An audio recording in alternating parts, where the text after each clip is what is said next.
Okay, as you can see tonight, I'm in Melbourne, and a few people have set off little smoke alarms in the hotel rooms, and that's what the firefighters are chasing. So there's no major fire. It's just people cooking in their roofs when they're not supposed to be doing that in the hotel, or somebody might have been smoking around a smoke detector. That picture's called a heavy fire engine.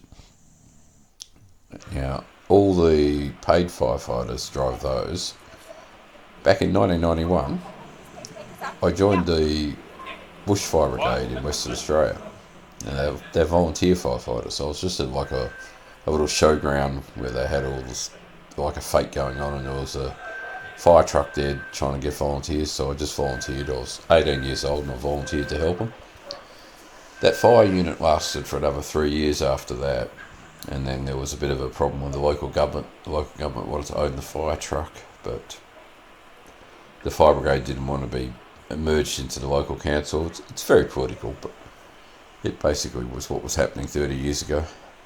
It's all sorted out now, but that fire station had to close down. We had a few interesting little fires on there. Most of our jobs were fighting marshland swamp fires, and what we drove was a 2-man light attack engine or fast response unit, depending on which state you're in. Nothing like what you're seeing in the video tonight. Ours was a Toyota Land Cruiser, 600 litre tank on the back, a couple of Racos, and that was it. 2-person crew. You couldn't fit anybody else in them. Their job was to simply get out, put out grass fires. You know, if a fire was burning, had a spot fire in front of it, we could get in there, and usually we would use our Racos and we would put the fire out with the actual Raco rather than with the water. 600 litres doesn't last very long, especially if you can't fight a major fire front with it, but you can control what you need to control. It's more there for your own survival.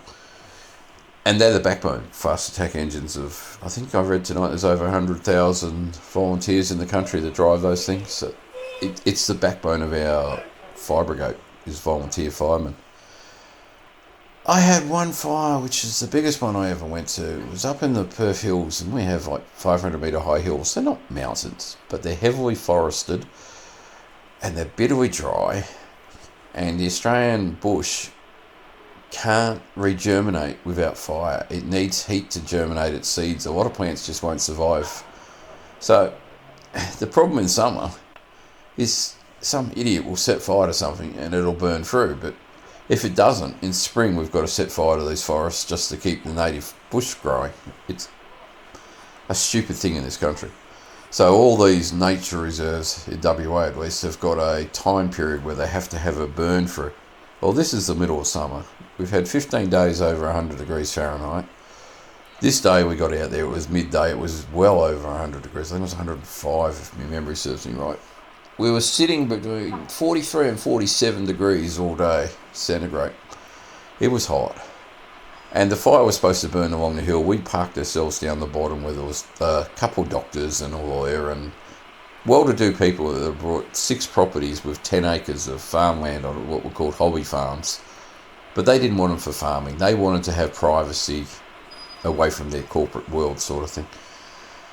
And they let those properties just turn into really overgrown grass paddocks.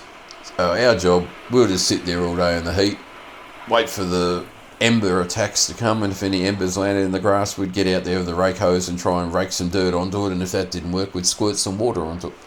That was the plan. And there was supposed to be a sea breeze, and the sea breeze was supposed to blow the fire. Fire was going east, which is the desert arid area, so the hot wind was blowing it in from the desert towards the coast. And mid-afternoon, we were supposed to get a very gentle, but a very, very gentle westerly breeze, which would literally stop the fire and it would put itself out.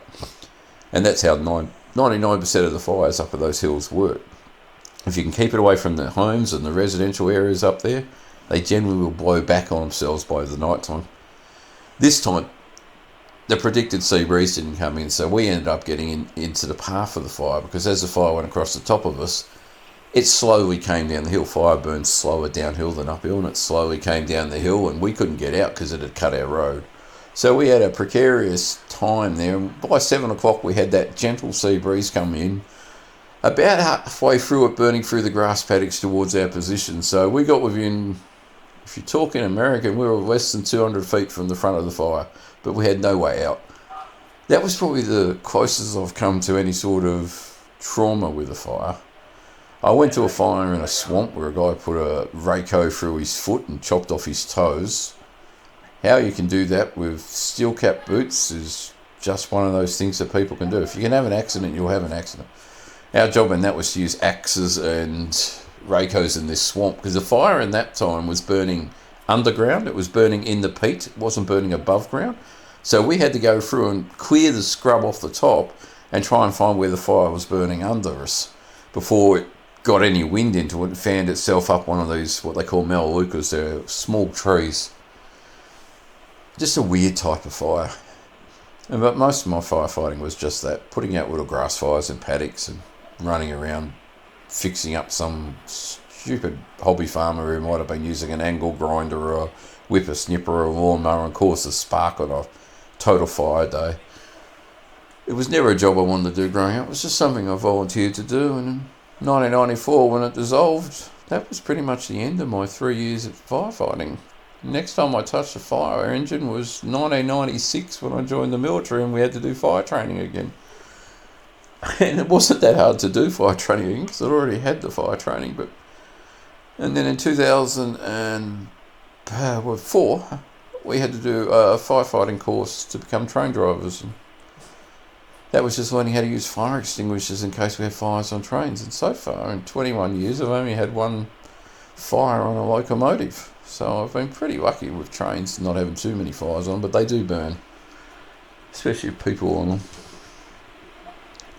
Anyway, I hope you've enjoyed watching all these little fire trucks floating around Melbourne. There was 2 fires that I happened to walk past tonight that I put on this video.